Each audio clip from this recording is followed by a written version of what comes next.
What are the five best rookie landing spots after the draft? Now, it's just five. That's actually quite a bit, but we're going to go over them on today's edition of The Audible. Cecil, Lamey, Sigmund, Bloom. And I have to start with number five. It is Bashard Smith and the Kansas City Chiefs in the seventh round to get a converted receiver who plays running back, who's incredibly fast, who's a big play weapon. If you watched SMU, you know what this guy can do. And then you put him on the Chiefs.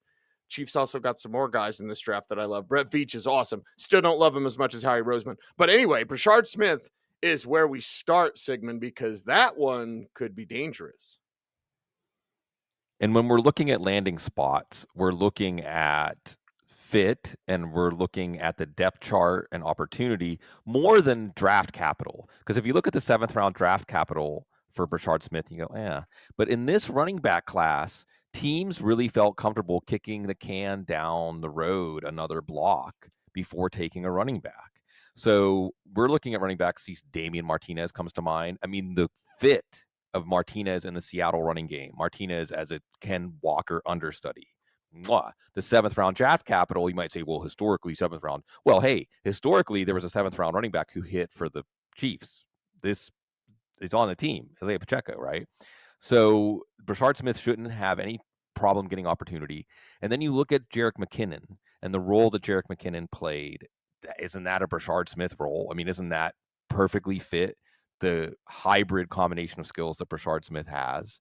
So Bashard Smith also can run routes downfield. He's got downfield chops. So you have him maybe adding a vertical element from the backfield. And again, if you look, Elijah Mitchell, I mean, look, there's not a lot of stiff competition for touches here. So I won't be surprised, Cease, if we hear in rookie minicamp and then especially in camp that Bashard Smith is standing out and has a good chance to make the team, if not have a role from day one.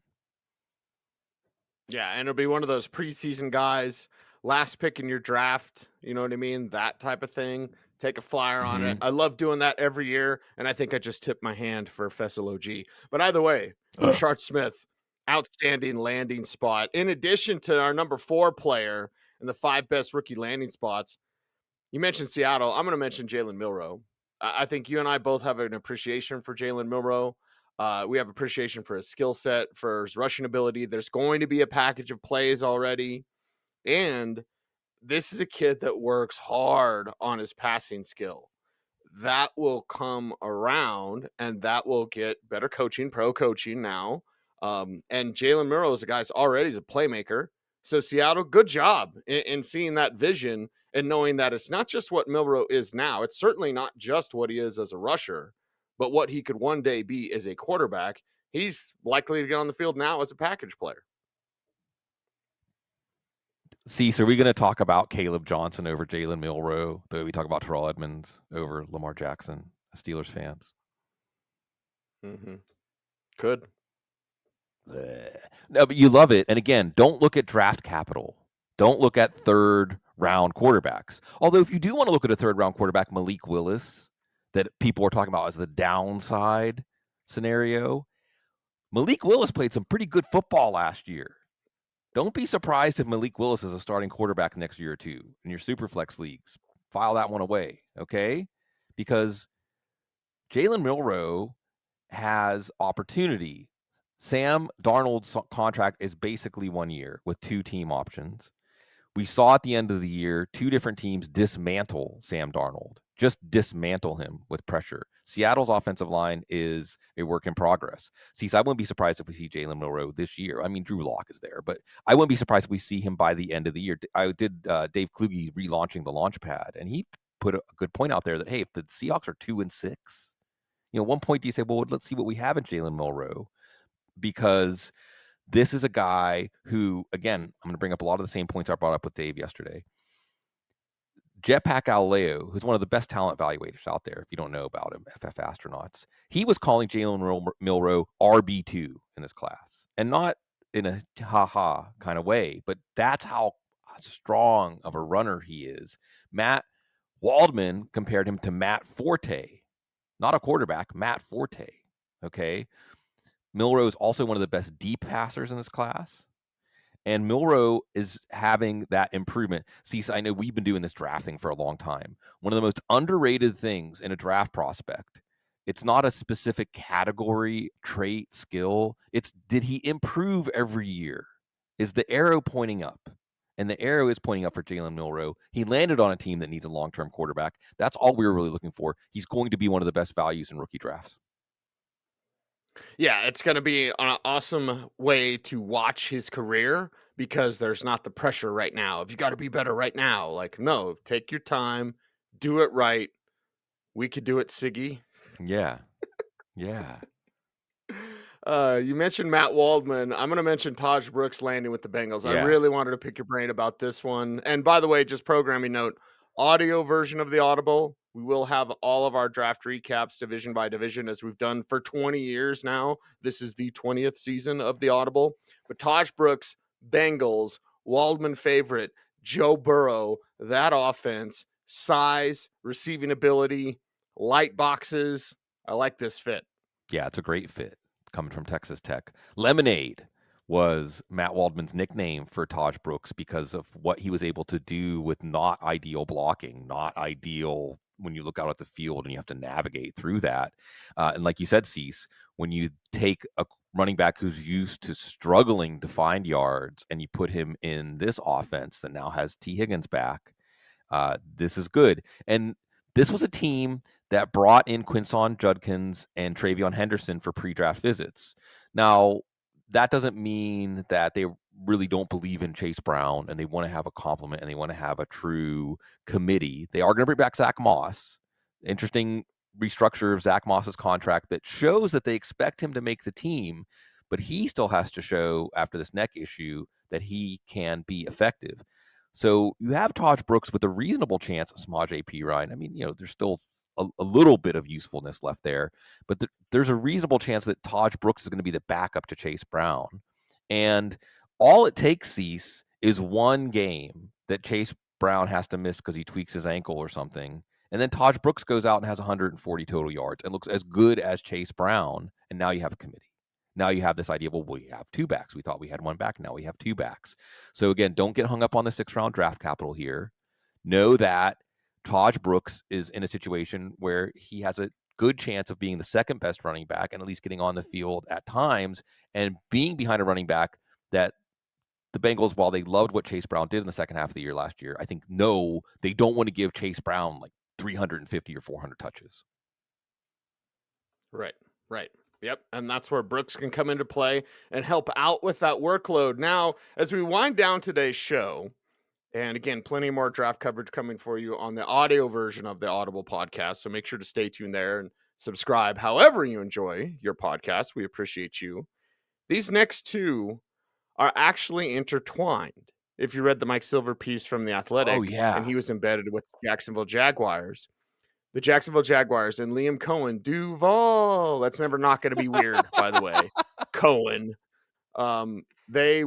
He wanted specifically to say, F it, sorry, Joe, Right. move up for RJ Harvey. Right. While the Broncos were not wanting anyone to know they liked RJ Harvey. Sean Payton runs it real tight because nobody outside the building knew. Nobody knew it was RJ Harvey was the target after Ashton Jeanty, who of course was unrealistic because they're at 20. Jeanty's going to go near the top 5, whatever. But RJ Harvey is the guy that Jacksonville wanted. We'll get to the guys, plural, that Jacksonville got in just a little bit. But these next two are intertwined because if Cohen had his way, Harvey would have been the pick. James Gladstone, who I really, really like. Yeah. Really like. Yes. I think Jacksonville's in the right hands. Finally, they're in the right hands. And that's a good thing for that team. But he said, let's roll the dice. They rolled the dice and they lost because Sean Payton got his number 2 running back. Much like last year, Sigmund, he got his number 2 quarterback because he couldn't get Jaden Daniels. He got Bo Nix. What do we know about Sean Payton? He's the smartest guy in the room. Just ask him. And he discovered electricity. So guess what he's going to do with RJ Harvey? Electricity abounds. Yeah, for fantasy, you have to love this. I mean, simply, if we said, which rookie gained the most value based on combination of draft capital and landing spot, it's Harvey. That's pretty simple. He moves up now close to that tier, maybe in that tier of running backs after Ashton Genty, because, he's going to be a good receiver out of the backfield. That's something that they value in Denver, and that's something he can do right away. Like Kansas City, not a lot of competition for touches. You know how much the Broncos like him. And this is one where we hopefully see a reverse course and we say, no, Sean Payton does not playing games with the backfield. Sean Payton doesn't hate fantasy football players. Sean Payton just didn't have a running back he really trusted. He didn't have a running back that he really wanted out there last year. Now he has the running back he wanted. And I'm glad you mentioned the Mike Silver piece, which we'll get deeper into. It's a fantastic piece. I mentioned it about 6 times on the show with Dave yesterday. Check it out, by the way, again. Launching pad relaunched. And how awesome is it that James Gladstone just doesn't care? He's going to tell you exactly what he's going to do. He's going to let Mike Silver come into the war room and tell it all. Tell the process, tell the deliberations, all of it. It was really a refreshing piece, Cease, because if you want to know like you said, a good, well-run war room with somebody that has clarity and vision for a team, 34 years old, James Gladstone, coming from the Rams, now you can see this. And there's that Rams alignment. There's the Rams alignment. Remember, Brad Holmes, another GM, who actually made a deal with James Gladstone, which they go ahead and detail whenever the Lions moved up for Isaac Tesla. There's a lot going on here where the most important thing is that we should be open to Jacksonville having a very quick turnaround, just like Sean Payton was able to pull off once he got his quarterback last year. And now, like you said, he's got his running back.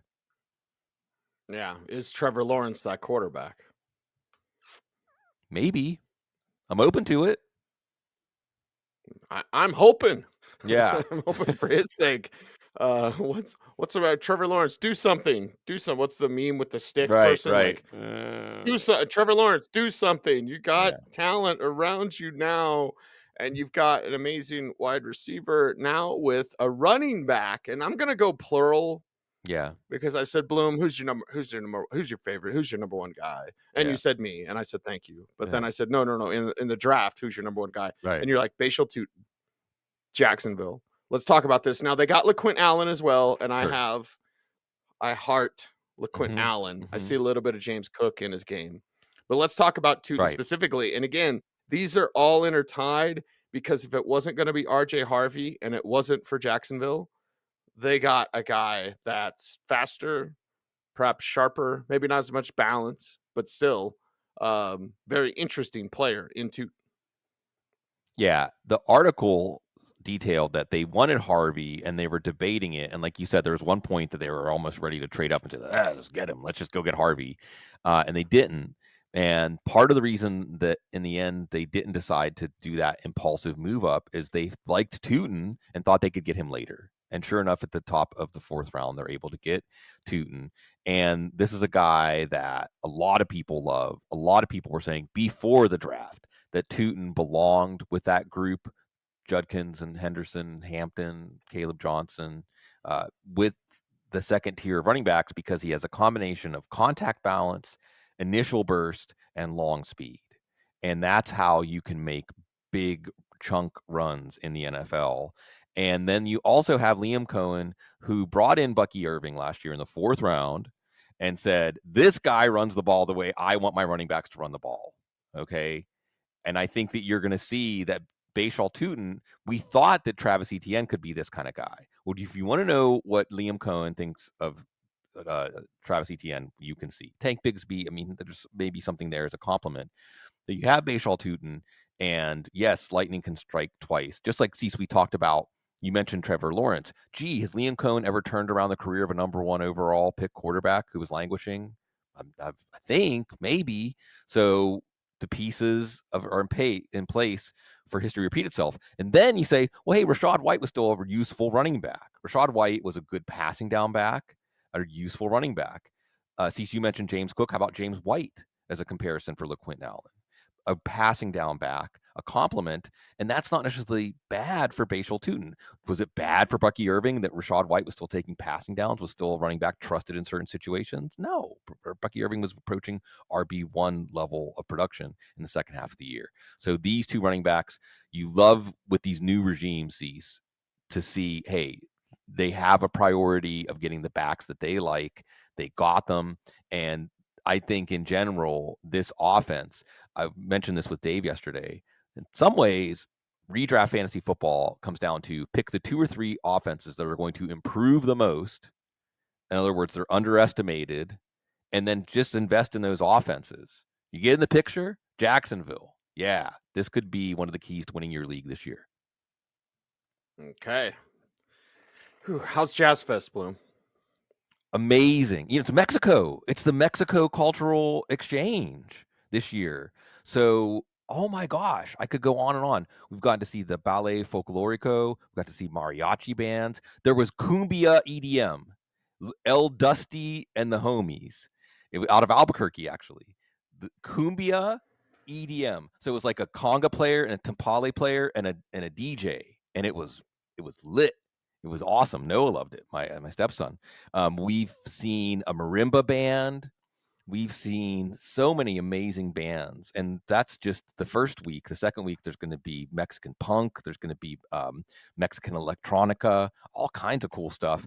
And there's all kinds of things about the connection between Mexico and New Orleans. There's a statue of Benito Juarez here. He lived in New Orleans for a couple of years. When the revolutionaries in Mexico lost trying to win independence, they came back to New Orleans to regroup. This is where they gathered themselves for their next attempt. And also, Mexico was a place long before the Emancipation Proclamation that Mexico said, if you make it across the Rio Grande, you're free. And there's still Afro-Mexican communities there. They celebrate Juneteenth. And there's so much other history that I've learned about Mexico. And the Mexican flag is flying over the fairgrounds right now. So, yeah, it's pretty cool. To that I say, orale pues. And that's a wrap for today's program. It is the Audible Cecil, Lamey, Sigmund, Bloom, 20 years of this thing. So we appreciate you very much if you help us out on YouTube. Like, comment, share, subscribe, hit the notification bell so that you never miss a vid. And if other videos pop up right now, please watch them. He's Sigmund Bloom. Follow him on socials at Sigmund Bloom. I'm at Cecil Lamey saying thanks, stay tuned, and stay frosty.